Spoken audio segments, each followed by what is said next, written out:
Episode 26 has arrived. This is Pop Kannon. I'm Jordan. I am Robert. I'm Andrew. And I'm Brian. Guys, 26 episodes in. We are officially kicked off of our parents' healthcare. It's going to be a rough going from here on out. Cobra is so expensive. All right, what are we talking about today? What are we talking about ever? Today's episode is all about this fancy little film called Brightburn. So right off the top, what did everybody think initially? That was a bleak, intense movie. There was definitely a few edge of your seat moments going throughout, but it felt very hopeless. Yeah. Which I guess works because it's the anti-Superman in a way. Absolutely. Yeah, it was a very bleak movie. Great acting, I feel, for the most part. There were some like kind of horror movie moments where it's like characters making poor decisions because it's a horror movie. Right. Mm-hmm. But overall, I liked it a lot. Yeah, I saw it when it was in theaters, and I walked out of the theater very satisfied. I liked it a lot. I thought it was really good. I said to myself immediately, I was like, well, I really hope that this does well enough that it gets a sequel, because I would love to see this anti-superhero universe fleshed out more. Isn't there another movie that's kind of in the same universe? I think technically the film Super with Rainn Wilson is in the same universe. Yes, and we'll get to that. Huh. Yeah. Which I never saw. I've never seen it either. I know it's on Netflix. Yeah, it's been there, and I always pass it up. But for Brightburn, for me, I found it very entertaining and very on the cusp of just a straight horror movie. Like, there were definitely some moments in the middle of it that I felt like dragged. But overall, I was pleased with it and would, watch it again. And I already own it on video because that's how I was able to watch it. So I bought it cold. But yeah, I thought it was fun. It was a good little spine tingler or something. I don't know. I very much enjoyed it. I thought it was witty and charming and also genuinely scary. There were parts of it that actually had me a little bit unsettled. And Oh, yeah. that pleasantly surprised me because I didn't really think, I was like, oh, okay, this is probably like light horror. But Rob, like you said, it was on the cusp of being like genuine, just a horror film. Yeah, and I think in our It Chapter 2 episode, Sarah had said that she's most terrified of kids and old people in horror movies, and this lived up to that. Because I don't even know what that kid's name is, but Jackson Dunn. He genuinely looked disassociated from humanity, and I fear for him. Yeah, no, he did a great job. Even if it wasn't a like dark superhero film, like even if there was no powers set behind it, like that kid's a psychopath. Right. Right. It seemed like what they did to connect it to superheroes was take Superman's origin, but like they played it just straight horror in that if it didn't have the alien crash landing and the people taking charge of that kid as their child, it would have just been like a demonic possession film. Yeah. Like it was really just kind of that, but they just were like, oh yeah, but the reason is different. Yeah. Right. And it took place in Kansas. Yes. There's a Which is lot terrifying. In Brightburn, a lot Kansas. of connections to Superman. It's like almost like staggering in what it was, just very straight up. I don't know how Warner Brothers or DC didn't have an issue with it. I mean, heat vision, super strength. The heat vision alone was just kind of like that was pretty spot on. That's such a trademark of Superman. The flying, That's Yeah. the cape. The invulnerability. But it's Yeah. like a lot of superheroes have flying, super strength, all that, but Right, but even the way he looked, Yeah. he just looked like Clark, like white as white boy with black hair. Like He also always wore shades of blue, red, and yellow. Yep. Oh yeah. I also really like that the last 2 reviews we've done have had somebody getting their brain melted by heat vision. Heat vision, yeah. Was not lost on me. I was like, this seems like it could be in that universe too. Yeah, I thought the same thing. And it is Sony. I thought the same thing while I was watching it, which would be awesome. And so we were watching it, and Amanda was like, I think Amanda thoroughly enjoyed this film. Nice. She really, really had a good time watching this. But she had said something about how scary it was because he was like evil Superman or whatever. And I was like, yeah, Homelander. And she goes, oh, my God. A slightly more psychopathic Homelander. Anyway, just that's a connection to our last episode. If you'd like to hear all about the boys, please check it out. After this one, obviously. So let's talk about what didn't work for you, because Rob, you mentioned that it dragged for a little bit, which is interesting to me because I felt walking out of the theater it's a very short movie. I think it's like maybe 90 minutes tops. Yeah, it is. It might even be less than that. It might be 80 minutes, but it was 90 minutes. Yeah, 90. So I felt walking out like I wish it had been a little longer because I felt like it moved at a very quick pace. Things just happened, and just kept moving at that pace. So what did you think dragged? I think it was really that, because I felt like a lot of it was predictable because the Superman story, so you know where this is going. But obviously you don't know where they're going to go with the evil Superman, quote unquote. But I just felt like at a certain point, like I was like, okay, yeah. So he's going to start killing these people. Like, let's get to that.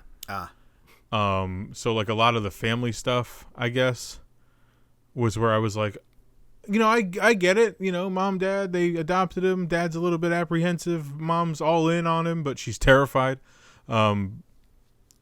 I don't know. I just felt like at certain points we could get to like the exciting shit because there was a lot of quiet moments.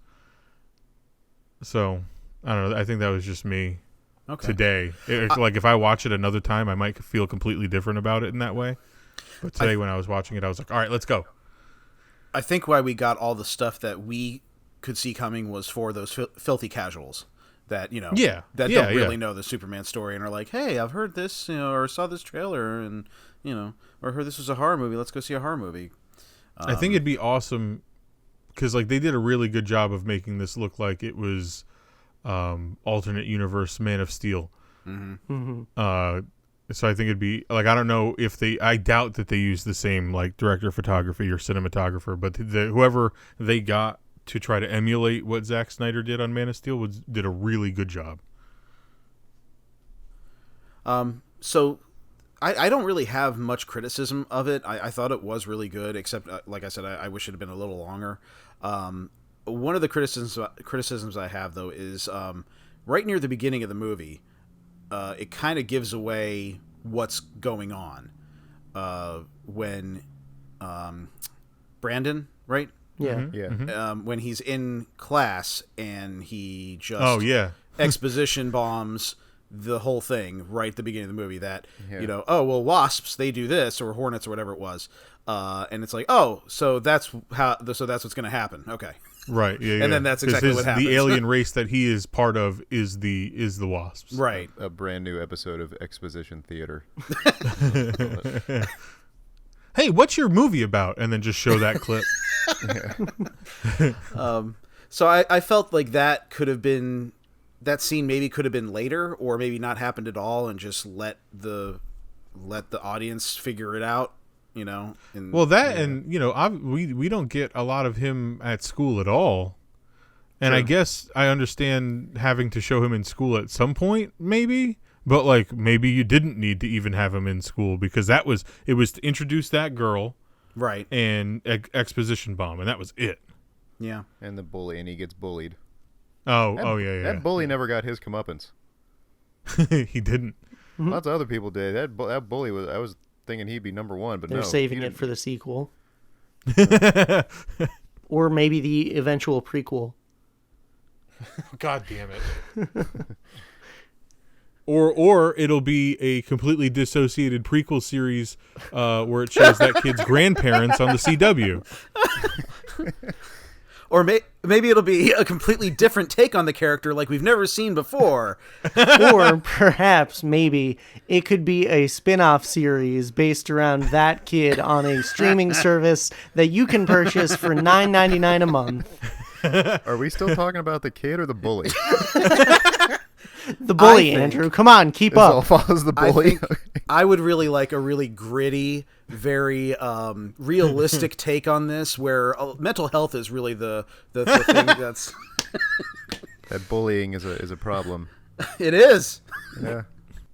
Honestly, I think an honest criticism for me of this was his infatuation with that symbol and how he put it everywhere. So I bought into that because there are some serial killers who do that. I think if I remember from my criminal justice class in college, I think it's their quote calling card. So I buy into that he's basically a serial killer. Yeah, I think I just have an issue with like a 12-year-old suddenly becoming a serial killer and then deciding he wants a calling card. But we never got an explanation as to why, but I also think that the film wasn't necessarily from his perspective, so I get why we don't know exactly what he was thinking. Yeah, I mean, it was a lot of like him just saying, I get bullied and the kids were picking on me like they always do, but you really didn't see a whole lot of that in the movie. And you don't know if he's lying because he's a little sociopath about all the other bullying. So it's just, it did feel kind of like he's suddenly like, oh, I'm super strong. I'm going to use this to fucking kill everybody. Yeah. And yet still, like, act like a kid and try to lie to your parents so you don't want to get in trouble. Well, it's the influence of the alien technology on him that makes him turn. It's not like technically he became like a sociopath or a psychopath or overnight, but it wasn't like an actual mental health disorder. He's under the influence of alien technology because he himself is alien, so it's more of like a biological process than an actual psychological process, if you will. I don't know. Mm-hmm. I did like the voice that was beckoning to him. Yeah, that was creepy Or as that hell. was in his head. Yeah. That was creepy as hell. I'd say maybe if I had a criticism of it, would be took a while to get going, like Rob said. But once it did pick up, I really enjoyed it. Andrew, do you have a criticism of it?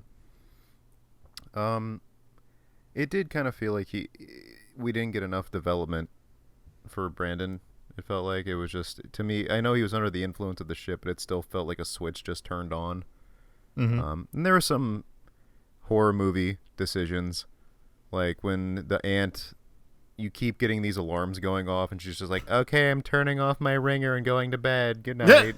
Like, I don't know, Let me first go check the patio. yeah. I'm a virgin. I'm Although- going to go have sex at the lake now. Yeah. Although that part was creepy when he comes to the door Yeah. and she's like, I think you should go home. He's like, all right, stay safe. Mm-hmm. You too. It's just like you could see he was barely containing himself right there. Yeah. I don't know. I thought that was pretty good. And on the U2, she was like, I'm going to shut the door a little faster. I do like that that Roy traded up.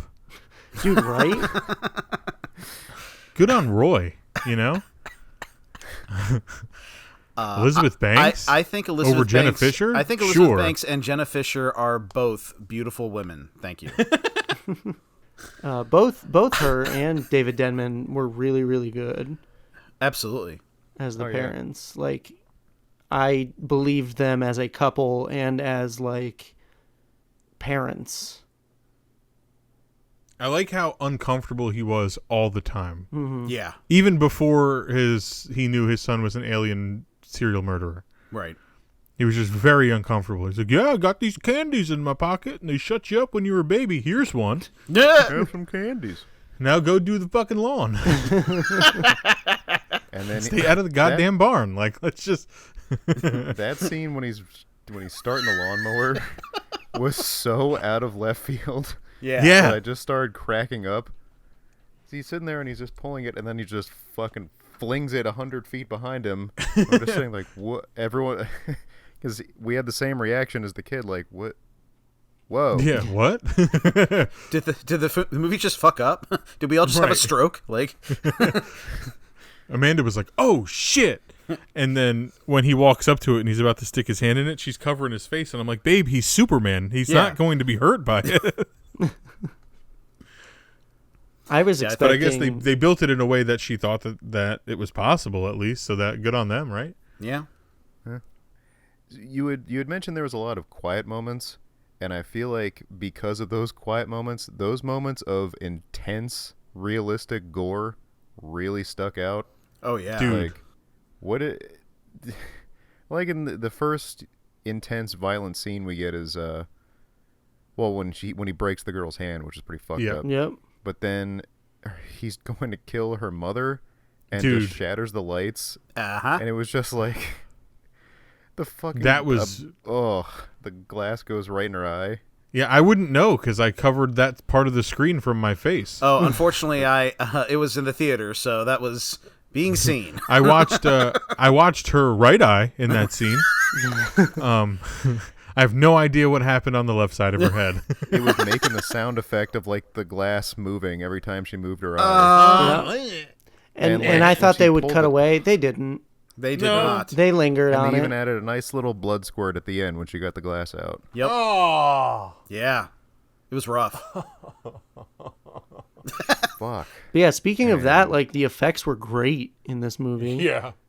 Yeah, there was one moment of kind of like it looked a little hokey was when he kills his own Uncle Noah. Oh, Uncle Badger? After he- Yeah. Uncle Badger. That shit was, because I didn't think they were actually going to show the aftermath of him they picking the did. truck up and then him like biting the steering wheel on the way down, Oh. and then he just like wakes up and his jaw hangs off. Oh. Yeah.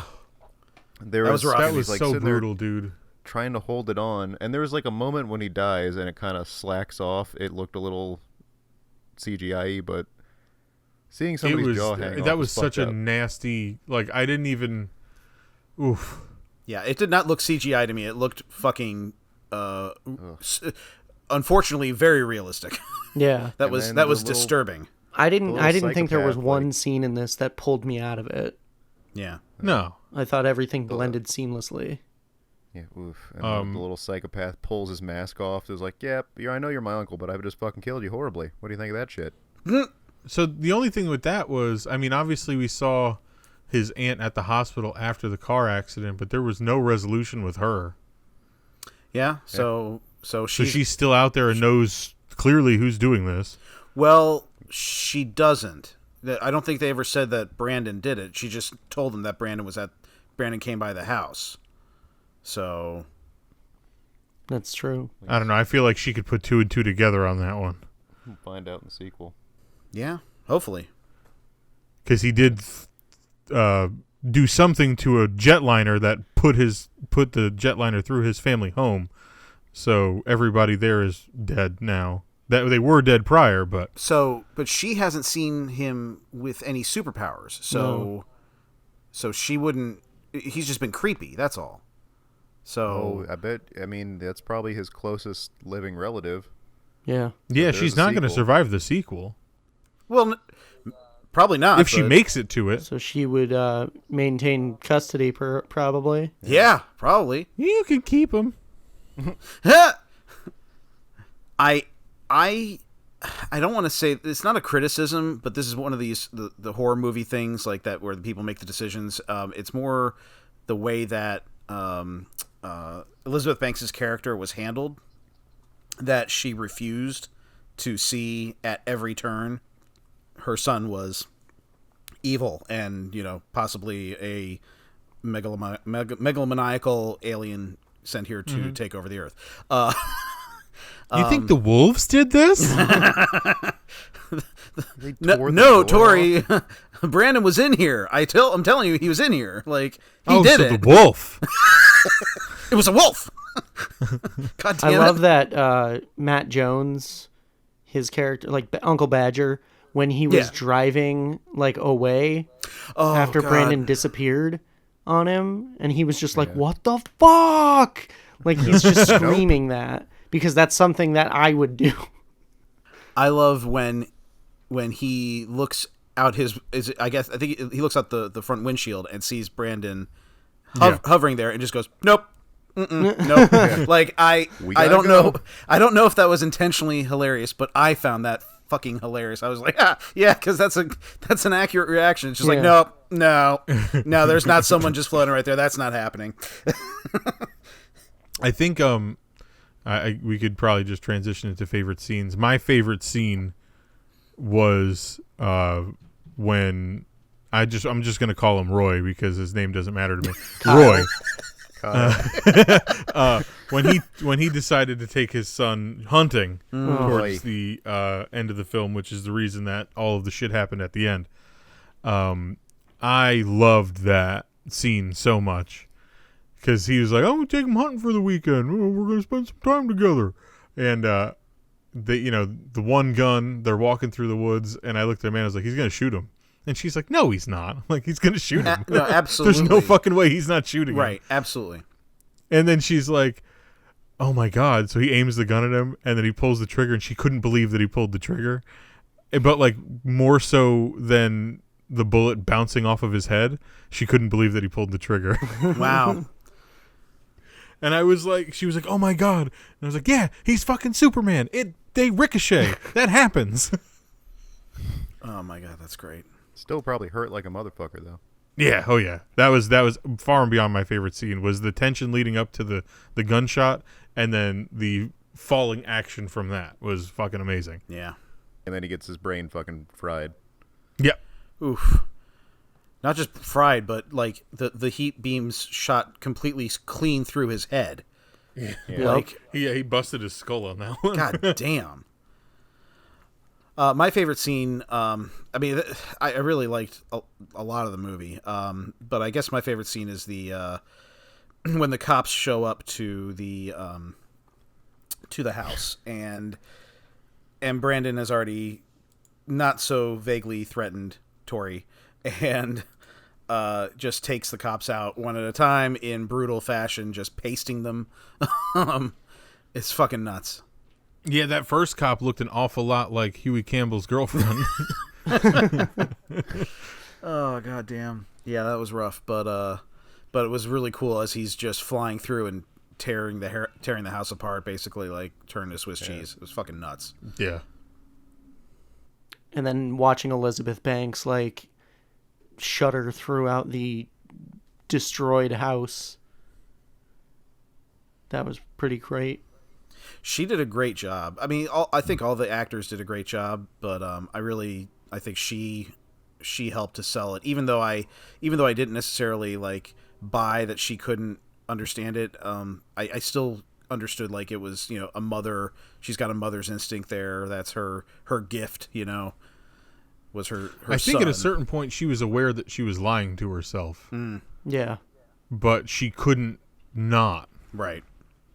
Yeah, I think it's one of those. That's from her performance. That's how that's what I took from it. Mm-hmm. Was that at a certain point she couldn't help but lie to herself about it because there was no other way out. Right. Yeah.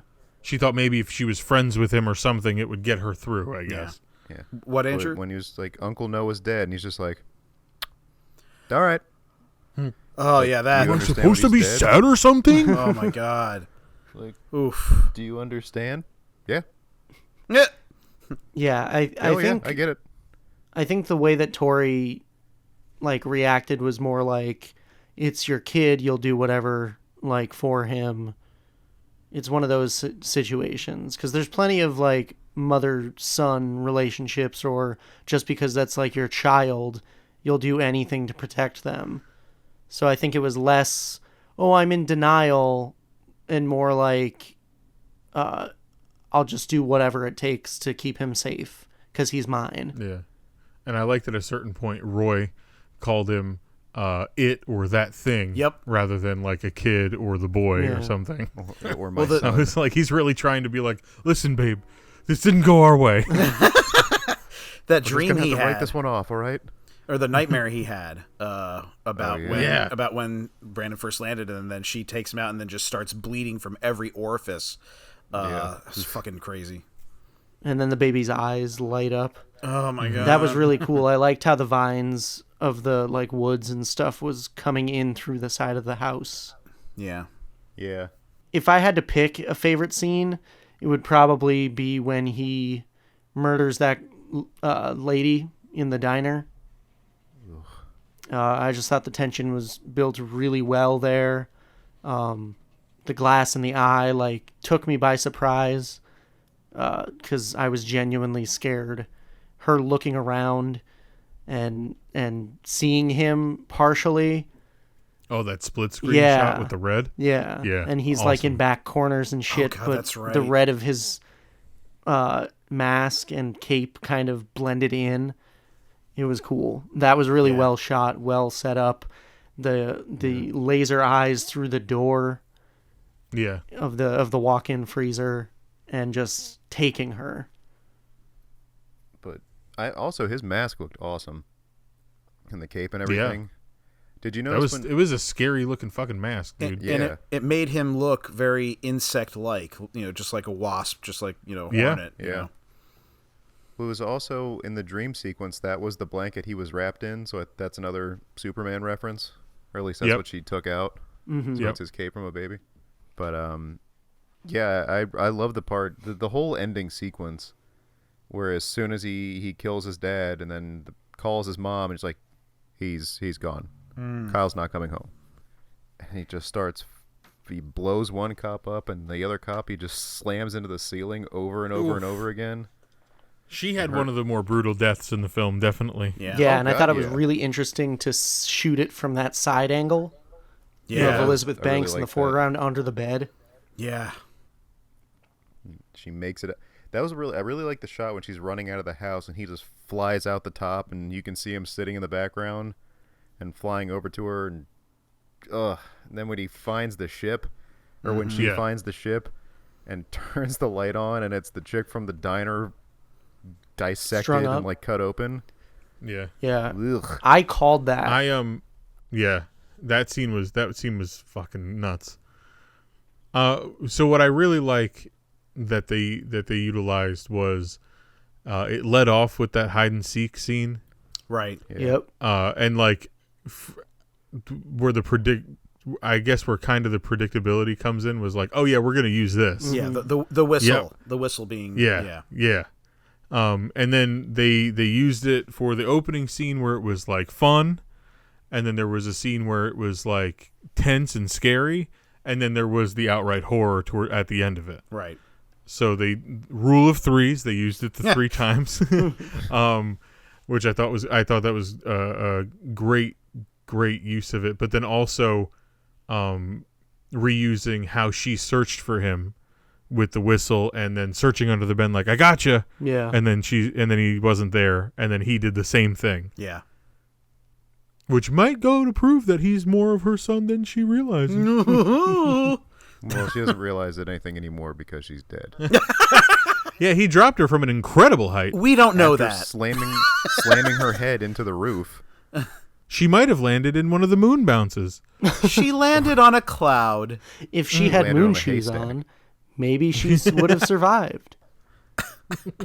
Well, when she's trying to kill him and he catches her and slams her head into the roof on the way out. Yeah. Yep. Her face is all fucked up. Ugh. I thought it would have been fucking awesome because they didn't shy away from any gore like that. If on the way up she was already dead and when you see her face, it's caved in. Yeah. That would have been super fucked up. Well, I was like, oh, well, he's gonna give her like a merciful death by letting her just suffocate. Like, no, he's gonna Right. drop her thousands of feet to the ground. Actually, Well, because when you think about it, when Superman carries someone like that, he normally puts his fist over his head, yeah. which will create the impact and open the ceiling. But in this case, Brightburn used her face. It was like an upside down pile driver. Yeah, exactly. That's his special move. Yeah, wow. It actually had a budget of $6 million. $6 million. Yeah. And worldwide it made 32 million. Yeah. Almost It did well. 33. Yeah. So I hope we get a sequel because there was some. Well, I mean, the ending of it seemed to set up more of this happening. Absolutely. Yeah, but I hope we actually get it.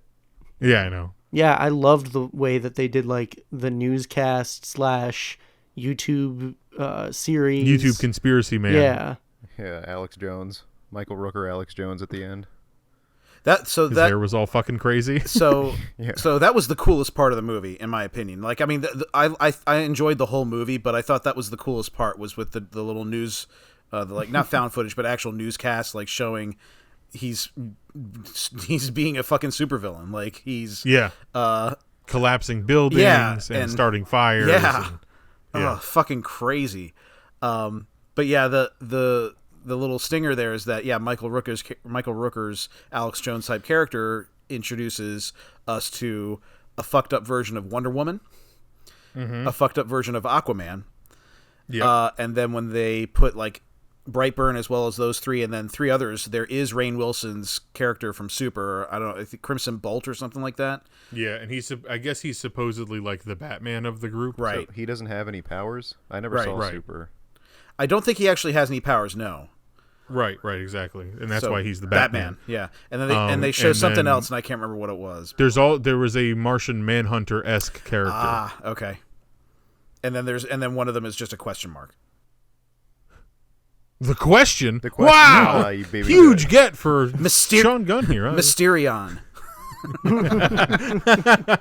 But yeah, so I think that's really awesome. I would love to see that in the sequel. That there's an anti-Justice League, like the Seven, if you will.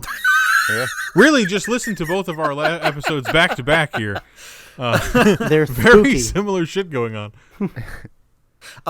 I will say one thing, and I guess it's a little bit of a criticism, is one of the last shots where it's showing the buyer's property, where where he crashed the jet into the house to mask his crime. I didn't pull me out entirely, but I was a little bit like, I think it was a little too clean. In a rated R movie, like there would be dead bodies everywhere, there would be fires, like it was just a little too, I don't know, too tidy. There was wreckage, and he's and he had enough time to put his logo on it, right, and then sit in the back of an ambulance with a blanket and some cocoa, right, and a cookie. He had a cookie. It was too. just a The cookie. cookie looked pretty There was good. no blanket. I know. Blanket in a cocoa is just like The joke. the trope. Yeah. It was really very intense. The gore, if you like gore, fuck. They don't. Yeah, dude. They do not shy away. They do not cut the scene. They just When the fucking keep it going. when the second cop is unceremoniously dumped onto the bedroom floor, and she kind of chokes for a bit, and then just a massive pool of blood rushes out from underneath her. Yeah. I was like, oh wow. It really says something when the least violent death in your movie is a guy fucking exploding. Yeah. Yeah. Yeah, I absolutely loved this film. This is something that I will watch probably every Halloween. Because I found it to be incredibly Spoopy. Spooktacular. like it's very unnerving. There's a lot of quiet Spooknificent. moments, like Andrew said, and it does accentuate the scariness and the violence aspect of it. Like you said, the gore, the scene where the friggin' uncle is holding his jaw in place, that really got me. So I don't know. I really liked it. I went into it cold. I saw one trailer like months ago, and that was it. So found it very and enjoyable. now I own it. So yeah, I don't really like the horror genre. That's how we got to this place. But when I heard, movie about evil Superman, I'm like, yeah, all right, I'm sold. That's all you had to say. Whether it was a horror movie or whether it was they were going to go full sci-fi, I don't know, but I was there no matter what, because that is, that's the type of movie that speaks directly to me. And maybe it's a niche, I don't know, but I was sold on it right from the get-go. And the first trailer, I was like, yeah, this looks fucking awesome. And again, I'm not much for horror. I don't like gore, but it was used well, and it wasn't a gore fest. Like I've heard Hellboy, the most recent Hellboy, was a gore fest. Like they're like, you know what, we might not do another one of these, and it's rated R, so we're gonna show people getting torn in half and all this kind of stuff. So yeah, evidently it's like if you like that, like, watch that movie, because it's evidently just a massive gore fest. But I like how it wasn't like that in Brightburn, that it was used very targeted and very effectively. It had a lot of impact every time. Or when they found those photos under his bed. Oh yeah. Ladies in underwear, ladies in lingerie, ladies in underwear. The insides of an animal. The human circulatory system. He's like, so, your body's changing. Dude, that I scene. want to touch your penis. That was actually really funny. Oh, yeah. Yeah, that scene was genuinely funny. Wasn't he like now? And he's like, no, not right now. Not right now. Yeah. But Good talk. But because in his head is saying, but I could go do it right now. Like, I could literally just fly and go, be with her right now. Right? That's what I want to do? No? Okay. The scenes with the girl in the bedroom. Yeah. When he Tense. kept turning her music on. Yeah. They knew how to build a scary scene. Yeah. Well, what I said to Amanda was, when she got up out of her bed, and this, I guess, kind of goes back to when Jordan and I were doing the It Chapter 2 episode. If I didn't have music playing on my laptop and it suddenly started playing music, and I went over and shut the lid to my laptop and it suddenly turned on again, I would have shut the laptop and brought it back to my bed. Because now it's not going to open unless I open it. Do you guys because I don't know what's happening. Creepy that happened while we were watching it. My laptop was closed, and then suddenly it started playing a YouTube video. And so we're sitting there after that scene, maybe like 20 minutes after that scene happened, and my laptop just starts making noise. Yeah. We kind of look over like, maybe we should just turn the lights on a little bit. Quick, shut the windows. Rob, you say that you would let that happen twice, and then you would bring it back to your bed. I would shut it. Right, like she did, because that makes sense. And then, like, oh, maybe I just forgot, and whatever. And then computers, who knows? And then it would happen again, and then you would bring it to your bed. See, if it happens again, I'm calmly walking out, getting into my car, and driving somewhere else. I don't know. That's not my home anymore. Like in the Fall O'Brien at the end of the last episode. Yeah. Oh, that was a good one. But yeah, so I again, for my final thoughts, I loved it. I hope they make a sequel. I hope they can keep the budget down again for the sequel, so that hopefully it'll just keep making more money, and they can keep making more of these films. So I liked it a lot.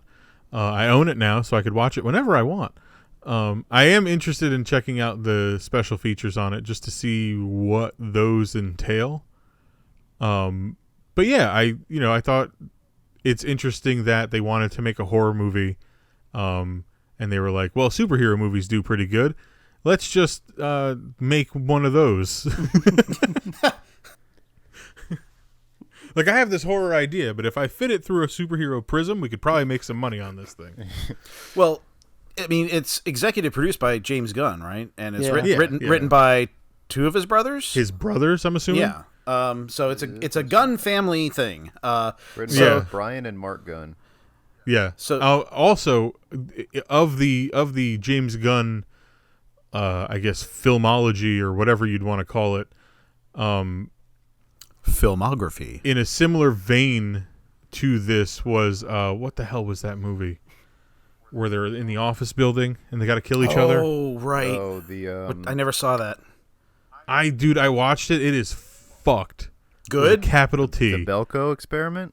Yes. Wait. Exactly It was that movie? Yeah. Yes. Huh. Yes. That movie is fucked further than this one is. Did he Wow. direct that? I don't remember. But so it's part of his gun. I think his he wrote. GCU. I think he wrote that one. I think he wrote wrote and it, produced okay. that one, but did not direct it. Okay. That's wild. I never knew that. Yeah, that movie was fucking nuts, and that was a Blumhouse. Ah. Oh, of course. Good old Blumhouse. Yeah. Dude, that movie's wild. But like, so James Gunn's a real twisted fucking guy. Yeah. No, I mean, I've heard great things about Slither, which Same. is Slither's great. Yeah, I haven't Slither's seen awesome, that. dude. Yeah, I've got to see that, and that's also Elizabeth Banks as well as a lot of other and Michael Rooker's in that as well. Nathan Fillion, so a lot of James Yep. Gunn It's- people. Fucking disgusting. I mean, I imagine Steve Agee's probably in there somewhere.